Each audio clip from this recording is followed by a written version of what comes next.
मित्रों, आज का वीडियो हम सभी लोगों के लिए काफ़ी महत्वपूर्ण है। सनातन धर्म मानने वालों के जीवन में पितृ का काफ़ी महत्व होता है। वह हमारे यहाँ देवताओं से ऊपर माने गए हैं। कहा जाता है कि देवता को प्रसन्न करना आसान है, परंतु यदि पितृ नाराज हो गए तो उन्हें मनाना काफ़ी कठिन है। अगर हमारे किसी कार्यों से वह नाराज हो गए तो हमें बर्बाद होने से कोई नहीं रोक सकता है। इनके नाराज़गी का परिणाम इतना भयंकर होता है कि उसका अंदाज़ा लगाना संभव नहीं है। आइए इस वीडियो में हम जानें कि कैसे एक कौवा ने पितृ को प्रसन्न रखने का 10 महा उपाय बताया।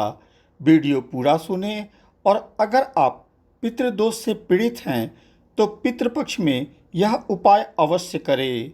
साथ ही वीडियो पसंद आए तो चैनल को लाइक, सब्सक्राइब और शेयर करना नहीं भूलें।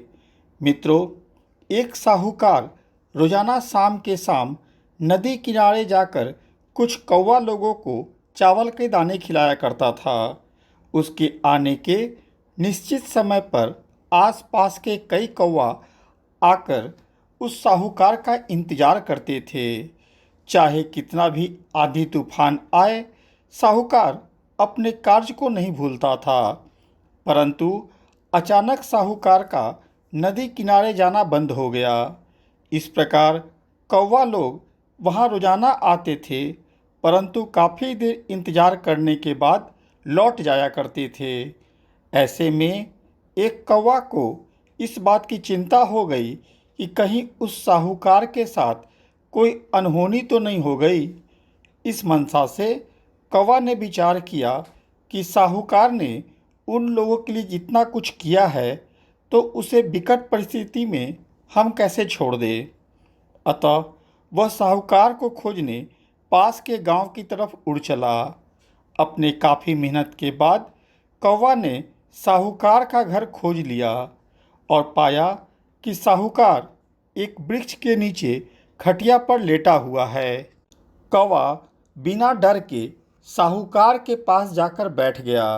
उसे देखते ही साहूकार पहचान गया कि यह उन्हीं कौवा में से एक है जिसे वह रोजाना दाना खिलाता था। साहूकार काफ़ी दुखित दिख रहा था। उसको दुखित देखकर कौवा पूछ बैठा कि क्या हुआ मित्र, तुम आजकल नदी किनारे क्यों नहीं आते हो और तुम इतना दुखित क्यों हो।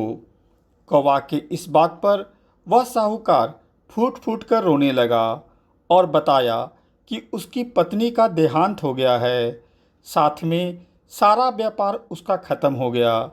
उसने कौवे को बताया कि अब उसके पास खुद खाने को अनाज नहीं है, इसीलिए नदी किनारे जाकर कौवे को भोजन देना उसके बस की बात नहीं है। काफ़ी देर सोचने के पश्चात कौवे ने बताया कि सुनो साहूकार, तुम्हारी यह दशा इसलिए हुई है कि तुम्हारे पितृ तुमसे नाराज हैं और उन्होंने दंड स्वरूप तुम्हें यह सब दिया है। लेकिन इसका एक उपाय है जिससे वह प्रसन्न होकर पुनः तुम्हें आशीर्वाद देंगे। अभी बहुत जल्द पितृपक्ष आने वाला है। ऐसे में मैं तुम्हें 10 महा उपाय बताने जा रहा हूँ। इसमें अगर तुम 4 से 5 उपाय भी कर लेते हो तो पितृपक्ष में तुम्हें बहुत राहत मिलेगी। तुम ध्यान से मेरे द्वारा बताए गए 10 उपाय को सुनो। पहला है, प्रतिदिन नियम से हनुमान जी के तस्वीर के सामने घी का दीपक जलाकर जितना हो सके हनुमान चालीसा पढ़ो। दूसरा है, पितृपक्ष में अच्छे से श्राद्ध कर्म और दान पुण्य करो। तीसरा है, गरीब लाचार को सूखा अनाज दान करो। ज़रूरतमंद को भी मदद जितना हो सके करो। चौथा है, रोजाना भगवत गीता का 7वां अध्याय पढ़ो। पांचवा है, रोजाना मार्कंड पुराण में वर्णित पितृ स्तुति का पाठ करो। छठा है, तेरस, चौदस और अमावस्या पूर्णिमा के दिन गुड़ घी का धूप दो। सातवां है, गया जाकर अच्छे से तर्पण और पिंडदान करो। 8वां है, कुशल जानकार के नेतृत्व में गुड़ के खीर का भोग दो। 9वां है, पितृपक्ष में शाम के शाम दक्षिण दिशा की तरफ तेल का दीपक जलाओ। 10वां है, पितृपक्ष में घर आए भिखारी या किसी प्रकार के जानवर को खाने के लिए जरूर दो। इतना बोलकर कौवा ने समझाया कि हे साहूकार, यदि तुम नियम से इसमें से कुछ उपाय पितृपक्ष में करते हो तो निश्चित है जो तुम्हारे पितृ नाराज हैं उनकी नाराजगी दूर होगी और तुम्हें वह आशीर्वाद देकर पुनः संपन्नता प्रदान करेंगे। इतना बोलकर कौवा वहाँ से वापस चला गया। कौवा की बात मानते हुए साहूकार ने पितृपक्ष में इनमें से कुछ उपाय नियम पूर्वक किए। लगभग 3 महीने बाद शाम में साहूकार पुनः अनाज लेकर नदी किनारे पहुंचा और कौवों को आवाज़ दी। उसकी आवाज़ सुनते कई कौवे वहां आ गए। उसमें वह भी कौवा था जिसने साहूकार को 10 महा उपाय बताए थे।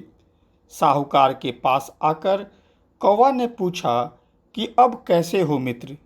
तब साहूकार ने कौवा को बताया कि उसके द्वारा बताए गए 10 महा उपाय में से मात्र 4 उपाय उसने किया था। उससे उसको काफ़ी राहत मिली। अब उसका व्यापार भी काफ़ी सुधर चुका है।